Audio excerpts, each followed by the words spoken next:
Hello there, I'm Angela. I'm going to do the quarter year crisis book tag. This was originally created by Roshan's Reads, and I was so kindly mentioned and brought to the attention of this tag by a book fiend named Mel, so thank you for that. It's a little bit past the quarter year, but it's still a ways away from the mid-year, so I'm curious to compare this to my mid-year book tag when I do that and see how much progress I've made. I'm gonna go ahead and jump right in. I just want to chit-chat casually about books with this tag, and the first question is, how many books have you read so far? So far this year, I have read 11 books.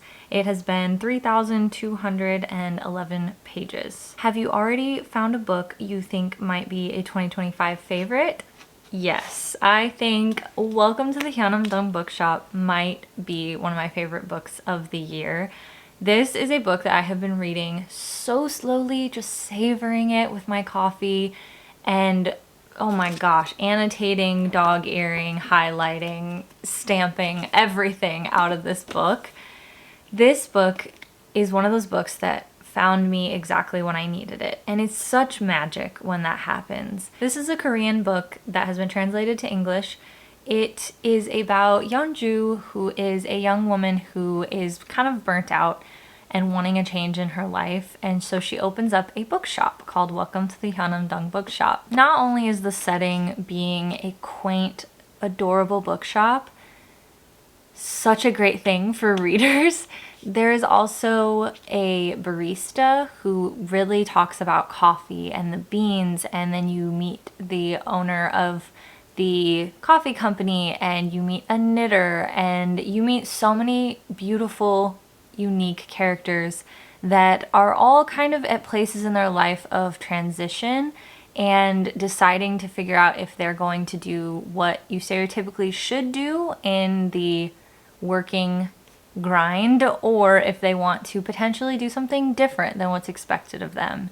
And I love very charming, atmospheric, easy, slow books that you can just sip like a cup of coffee or a cup of tea. It really delves into the day-to-day lives of these people and what they're struggling with, but in a very light-hearted way.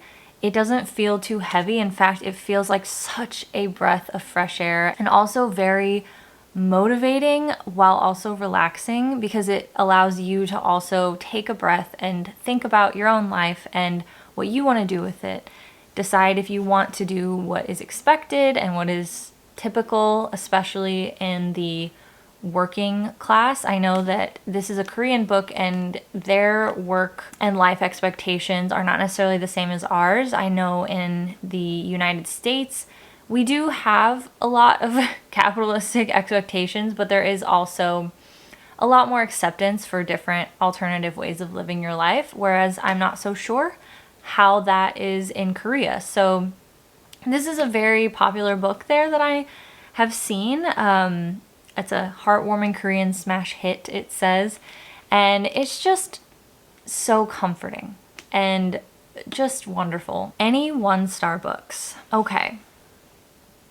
I would prefer not to talk about things that I disliked so much, because it's not gonna help people find the books that they want. I really want to uplift books that I really want to get to people, like this one. Please check this out if cozy day-to-day life expectations and decisions and choices appeal to you. But I will follow the question, and contrary to most people, this is an unpopular opinion, because even the person who created this tag, this was in their favorites. So for me, it was The Wedding People. I struggled through that, and at the point where I would just put the book down and just stare off and go like, what is happening? Why is this such a popular book?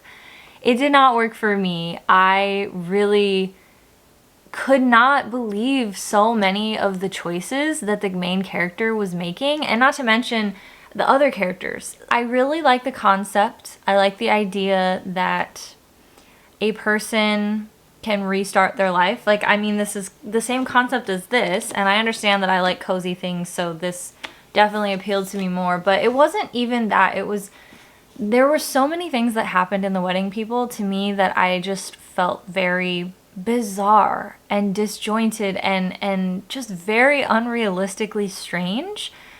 I don't understand how certain things were okay with other things. So for example, infidelity is a part of it.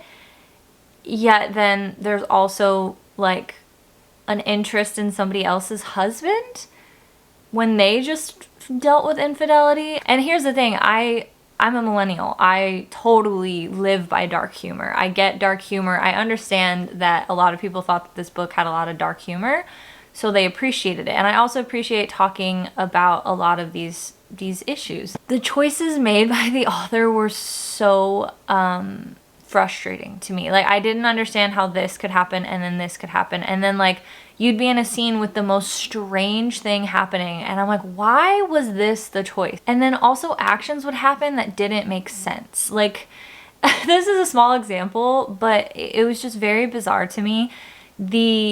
For example, the bellhop person at this really, really rich fancy hotel, he has to go to CVS to get floss for the bride because somehow they didn't have floss. But then in another scene, the main character needs a cell phone charger and like a bunch of like random things and didn't even discuss what type of cell phone she had, nothing like that. But he comes up and had everything, just like happened to have it. And I don't know, it was just little things like that that just the disconnect didn't make any sense. And there were a lot of scenes where people did things that, again, just seemed so illogical and even out of character for the character that we were presented with. And it was very difficult for me to read. I read it on planes, and that's usually where I can really forgive things that are just fluffy because I just want to enjoy my time and forget the fact that I'm on an airplane. And this one, like, I kept having to pause and look at my husband and be like, do you know what just happened? How does that make any sense? What the heck? Why did that just, like, that doesn't align with this thing? And it, like, I was so frustrated. So it did keep me entertained in that way, but unfortunately, I was not the audience for The Wedding People, but there is a big audience. That's why I really was excited to read it, because so many people really enjoy it. So do not let me deter you. You will probably be in the group that enjoys it, I'm sure. Most read genre so far. So this I was surprised by when I calculated them all. Actually, it's nonfiction. I've read 4 nonfiction, 2 fantasy, 3 literary, 1 murder mystery, and 1 sci-fi with a 3.5 average rating. So the most read genre so far has been nonfiction. A book that surprised you. I'm gonna have to give this to The Wedding People again because honestly, I was so shooketh. I just kept looking over at my husband like, what is this? Like, why? Why would that be that? Like, I was just so frustrated and shocked, genuinely, because of how popular this book is. And I'm just so shocked at how different my tastes and feelings about it was compared to everybody else's. So I've got to give it to that. And I'm sorry that the surprise is a bad one. A book that's come out in 2025 already that you want to read but haven't yet. So this one, I am 100 pages in, but I haven't finished it. Buffalo Hunter Hunter by Stephen Graham Jones. Oh my god, another mwah. Like, I am taking my time, same thing with this one. If I really love a book, it seems to me like I savor it and I go really slow. I am 100 pages in, as I said, and I have listened to it on the audiobook twice and I have read it again. I am really, really, really just savoring this. It is so meaty. It is a book. And it isn't a book that I am just flying through because there is so much information to absorb. And I keep rereading things. I keep rereading chapters. I really cannot wait to finish this book. It has already, 110 pages in, been an outstanding experience. It is epistolary nested. There's 3 perspectives. There is the young woman who is a professor and her great or great-great grandfather had written a diary back in the early 1900s, and some construction workers found it in a wall. Finds out that that's her ancestor, so she gets access to it. It's hers now. And in that journal, she decides she's going to use this to write her to publish something so that she can continue to be a professor. And the diary, you read it from his perspective. He is a Lutheran pastor, Yale educated. This is 1912 that he's writing this, and it's written in that type of language. Then the next part is more of an oral tale narrated by an indigenous man named Goodstab, a Blackfeet man named Goodstab. There's so much to go through. You have 3 different types of speaking and talking. You have 3 different time periods. You have so much that isn't just fed and handed to you. I love that. That is one of my favorite things, when an author doesn't just spoon feed you things. There's no glossary. There's no notes on it. You need to look this stuff up yourself. You need to get the context. You have to put work and effort into the book. Another book that did this beautifully was Ring Shout by P. Jelly Clark. I loved Ring Shout. I love Buffalo Hunter Hunter so far. So this is a book that I am so excited to get through. The subject matter, it is vampire related. And it also is related to the Marias massacre that happened. And if I just say vampire, that should sell you.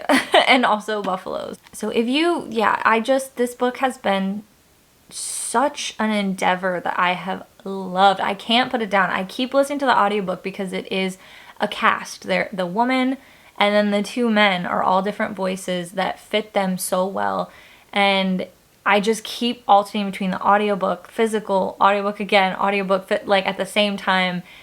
It is something that I cannot wait to finish, but I also am enjoying really, really, really putting work into making sure I'm fully grasping everything and just savoring it, because it is so fascinating and deep. And I cannot believe that Stephen Graham Jones wrote this in 10 weeks. My goodness, he is such a talent. I'm so happy that I am getting to experience this work. Really just, like I said, it's a book. This work by one of my favorite authors, my favorite horror author, and it has not been disappointing. It has, in fact, kind of blew my mind because it was not what I was expecting from him.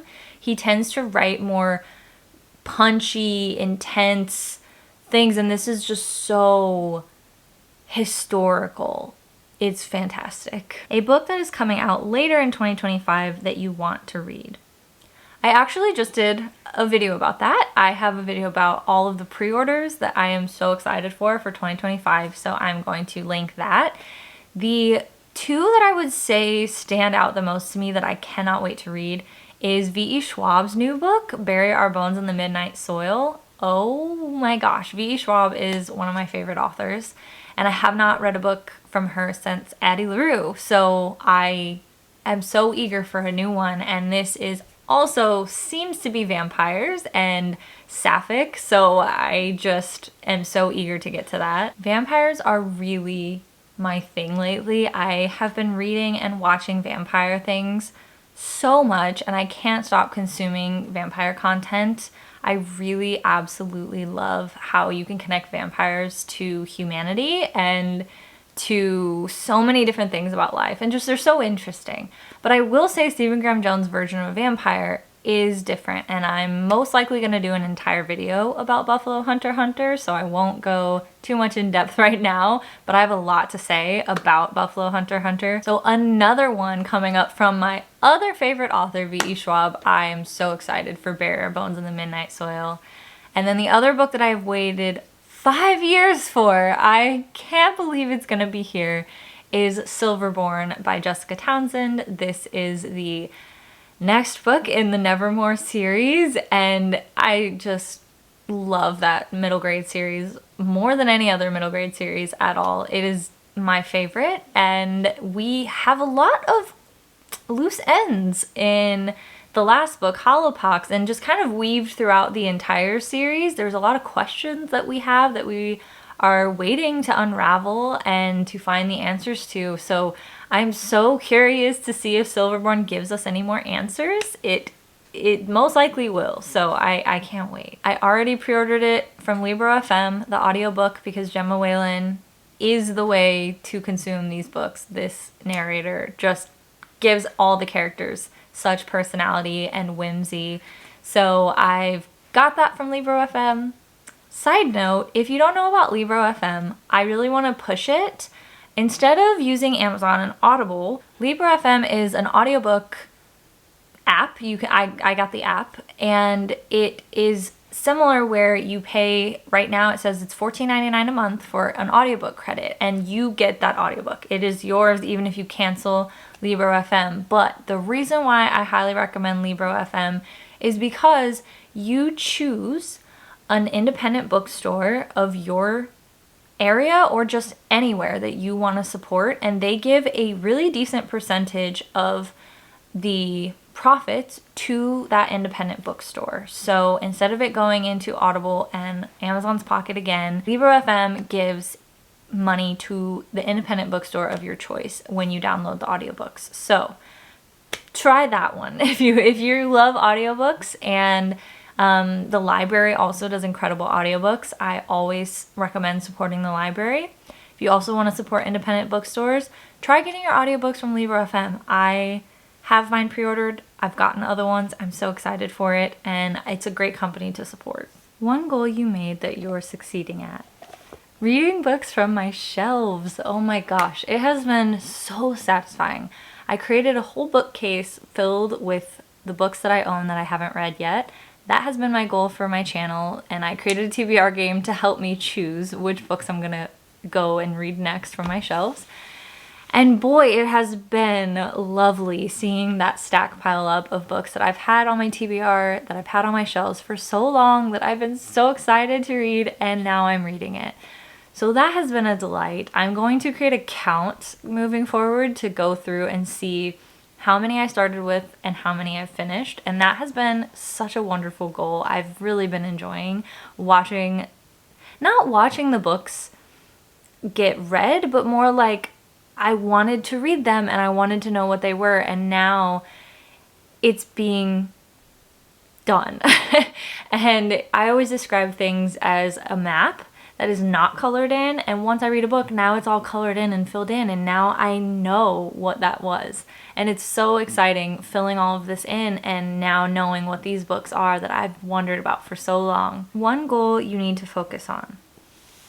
For me, I really need to focus on reading more, just in general. The start of this year was a bit slow for me. There's been a lot going on in the United States that has taken up way too much brain power, heartache, mental energy. On top of that, I had a trip, as I mentioned, and just getting back into things, and there's been a lot that has made it that I haven't been able to read at the extent that I want to, but I can tell my brain is gonna let me prioritize reading again. I'm not gonna allow it to not. So my goal is to really be able to read a lot more, and Libro FM and audiobooks and the library audiobooks, and not just audiobooks but ebooks that you can send to your Kindle. Didn't know if you know that too. Libby will allow you to send your books to your Kindle, but it's from the library instead of Amazon. Those have all been helping and will continue to help. So I'm excited to read more. That's my goal. And I'm curious to see at the mid-year book freakout tag if I did. Since this first chunk was 11 books, hopefully I can get a lot more going really soon. New to you booktubers you recommend. Well, I have to shout out a book fiend named Mel. Mel was the one who showed me this tag, and I really enjoyed watching hers, so go check hers out. I will link it. She also mentioned Pages with Paige, so I have followed them as well. A couple of other booktubers that I've recently followed are Tells of Tales and Shuba Reads Books. I'm going to link those as well. All of these wonderful booktubers, their content has been so interesting. They seem like such wonderful people. I love their enthusiasm for books. That's what I love about BookTube, is when you just are surrounded by people, you can just tell, like, we just love it. We want to talk about it. We love it. We're overflowing with excitement. And these people have given me that feeling so much as well. So it has been a joy and a delight to get to know them and watch their videos, and hope you subscribe to them too. So there you have it. That is the quarter, I almost said mid-year. That is the quarter year crisis book tag. I hope your reading is going well and that you are surrounded by good people and good books. I will see you next time. Take care.